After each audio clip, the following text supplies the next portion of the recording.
I now give the floor to United Nations Watch. Thank you, Mr. President. I am the former commander of British forces in Afghanistan. I served with NATO and the United Nations, commanded troops in Northern Ireland, Bosnia and Macedonia, and participated in the Gulf War. I spent considerable time in Iraq since the 2003 invasion and worked on international terrorism for the UK Government's Joint Intelligence Committee. Mr. President, based on my knowledge and experience, I can say this. During Operation Cast Lead, the Israeli Defence Forces did more to safeguard the rights of civilians in a combat zone than any other army in the history of warfare. Israel did so while facing an enemy that deliberately positioned its military capability behind the human shield of the civilian population. Hamas, like Hezbollah, are expert at driving the media agenda. Both will always have people ready to give interviews condemning Israeli forces for war crimes.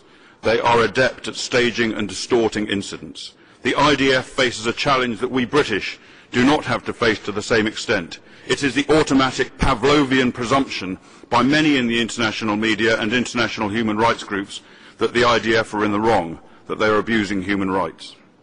The truth is that the IDF took extraordinary measures to give Gaza civilians notice of targeted areas, dropping over 2 million leaflets and making over 100,000 phone calls.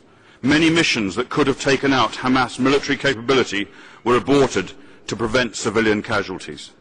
During the conflict, the IDF allowed huge amounts of humanitarian aid into Gaza. To deliver aid virtually into your enemy's hands is, to the military tactician, normally quite unthinkable. But the IDF took on those risks.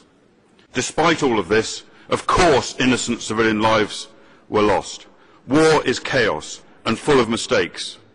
There have been mistakes by the British, American and other forces in Afghanistan and in Iraq, many of which can be put down to human error. But mistakes are not war crimes. More than anything, the civilian casualties were a consequence of Hamas's way of fighting. Hamas deliberately tried to sacrifice its own civilians. Mr. President, Israel had no choice, apart from defending its people, to stop Hamas from attacking them with. And I say this again, the IDF did more to safeguard the rights of civilians in a combat zone than any other army in the history of warfare. Thank you, Mr. President. Thank you.